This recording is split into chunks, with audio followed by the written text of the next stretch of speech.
What do you think about this Fantastic Four not having an origin story in the MCU, similar to Spider-Man in the MCU? I don't think it's the same at Not at all. all. I think it needed one.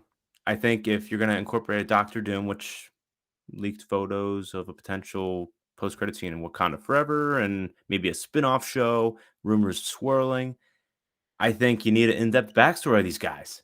I think you really do. And I don't think enough people have seen the 2005 or 6 Fantastic Four to understand it. I really don't. I think Marvel drew in a huge fan base here that doesn't know, like, they're not comic book fans. They're just, they love going to the movies. They love Marvel. They got them, right? They got them on Disney Plus. They got them on all these shows. And now it's just like, we're just going to be throwing them. Like, everyone knows Spider-Man. Spider-Man, Batman, Superman, most popular comic book characters of all time. We all know that. But Fantastic Four, they're not even on the level of X-Men. All right? People know Professor X and Magneto, especially because that's a franchise that everyone knows. It's not, Fantastic Four is nowhere near the X-Men or that franchise.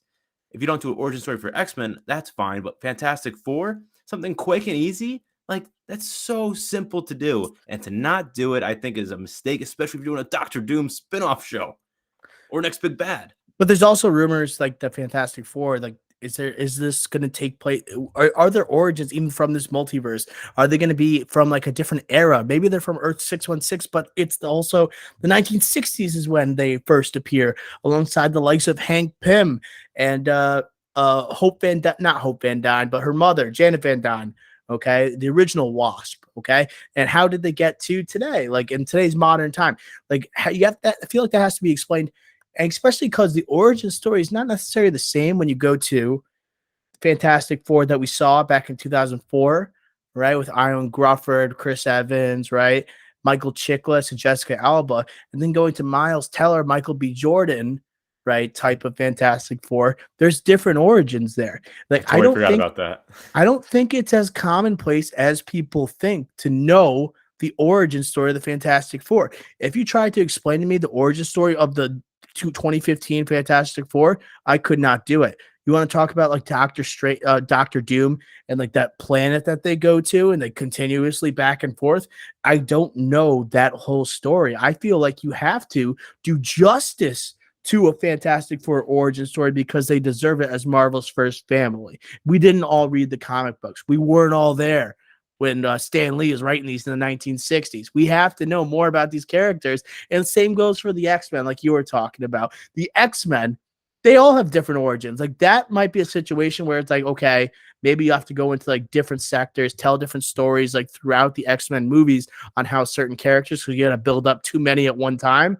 But the Fantastic Four, a lot of them are related. They knew each other, like some of these guys in a very young age. Like you got to establish that for audiences before they become such a focal point in movies like probably Secret Wars and Kang Dynasty, because Fantastic Four is going to kick off Phase 6. Yeah, Johnny Sue Storm. Like, it's just so many different elements here. And I think that Feige just thinks that, oh, and the Marvel execs or whoever, they're like, oh, like, fan casted John Krasinski. We did that for them. They must know Mr. Fantastic so well. And the rest of this Fantastic Four.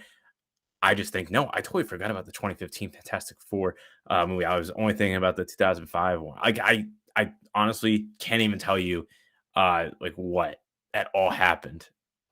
You're right. I honestly don't. So I really think that people need to know this story. And it's not as commonplace. Like it really isn't. And just because of the Doctor Doom elements and how integral that's going to be, I think it's really integral again to have their own origin story. That's where I think like I think Marvel has gotten away with their audiences as we've gone on through 4 different phases of the MCU. Like Kevin Feige and the producers of and writers of these projects, they assume that their audiences know so much. Right. And I think that sometimes is a fault of the MCU when someone hasn't watched the first 24 movies in like this universe, or maybe they've only seen the Avenger movies. And like there's so many details that are left out. Like this is an example of them almost making an assumption about their audiences, but even that people like you and me aren't very confident in. And we've seen every single movie in the MCU, every project in the MCU, aside from Miss Marvel. Sorry about that. All right. I do want to talk about Kevin Feige again really quick because he mentioned also, he teased the 3rd Deadpool film. All right. Deadpool 3 going to keep its R rating for the MCU.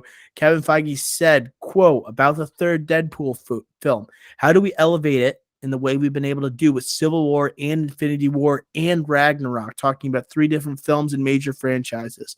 It's very fun to be in the world of the Ryan Reynolds show, end quote. So what do you think, Ricky Flex? What are we going to see potentially from a third Deadpool movie, the first one set in the MCU? It's interesting because he compared it, like, how do we elevate it in the way they did with Civil War, Infinity War, and Ragnarok. So if you're saying that quote, that means you want it to be on that level.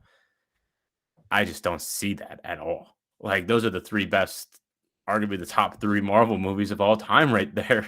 Like, how, like, what are, like, I say that's putting a lot of pressure on a new property that's got coming to Marvel's hands. Same writers, right? Same star, same character, but Civil War, like, that was a team up. Infinity War, team up, a huge big bad. Ragnarok, that was off of a poor Thor movie. Expectations very low, right? New director, new vision for the character. This is just like, I don't know, it's going to be Deadpool. Like, we know this. And he's such a Yeah. minor scale character. I know Ryan Reynolds, probably arguably the biggest star in the MCU now. But it's just like, I don't know how you could scale it that big with a Deadpool character that's just a mercenary. Yeah, I'm confused too because like you talk about Civil War and Infinity War, those are major crossover cinematic events, right? And it talks about a lot of like different characters interacting and almost sharing their stories. It's not like the one character that owns the story. Yes, we have great Chris Evans as Captain America with Civil War, the main focus of the story. But I mean, Iron Man, right? And then also the Team Iron Man aspect. It made it like such a spectacularly large event, right? For the MCU. It was basically Avengers 3 following Age of Ultron.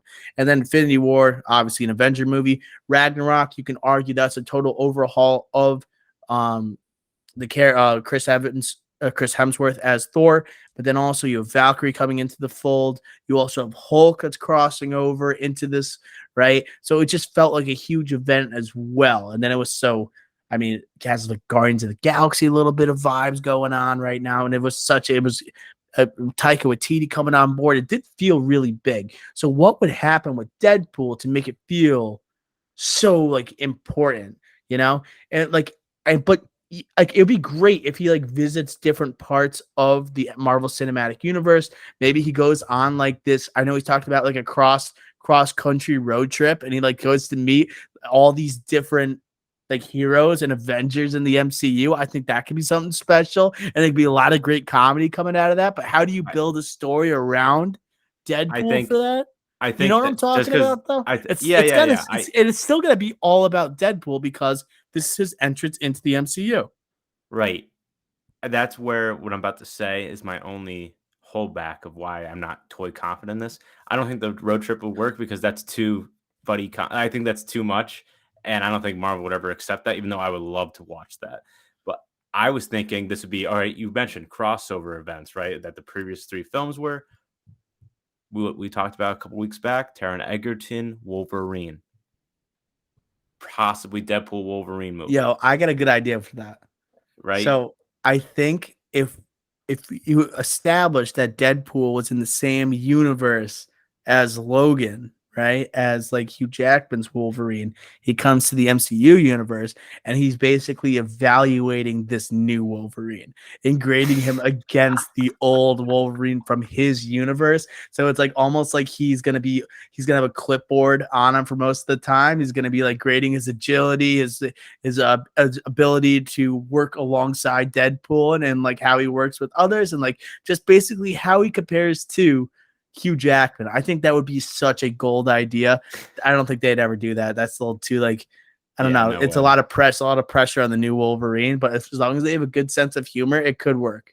But like, I can't think of anything else. Like X-Men, like, this is a Deadpool movie, so it's the Ryan Reynolds show, so it can't be Does X-Men. Cable come back? Does Domino come back? I Like think there's yes. I think that, like, they said they would want to, right? rolling back. Wow, that'd be But like, I'm trying crazy. to think of they said they want to elevate it. Like, what's the way to elevate it? Like, you connect it to the X-Men somehow, but it's still gonna be a Deadpool movie. So you bring in Wolverine or you bring in Hugh Jackman. Like, you got to do something that big if you're gonna compare it to those 3 movies that we talked about. Mm-hmm. Yeah, who knows what they're gonna do? They still have to like formally announce it. We don't have an actual date in phase 5 or 6 for the Deadpool movie. There's been a lot of speculation that actually Marvel, the MCU, cannot use the X-Men franchise until 2025, starting with Secret Wars. And there is a couple release dates. One right before Secret Wars, I believe, 2025. There's going to be a movie date. Could that be Deadpool 3? Or are we going to see Deadpool for the first time in Secret Wars, and then we're gonna get a solo movie afterwards, right? It's a lot to think about, and it makes you wonder, like, what is like the status of the ability for Kevin Feige to use these characters at his disposal? Because I definitely have some questions if like we end phase 4 so abruptly, and here comes 5, 6 right off the bat. Like, when are these going to be available? And the only hint we've got at the X-Men, right, is mutants, right? In Miss Marvel or something. We didn't watch the series, but I believe I heard that was the only mention we've had so far, really explicitly, of mutants. Yeah, they call them mutants. Yeah,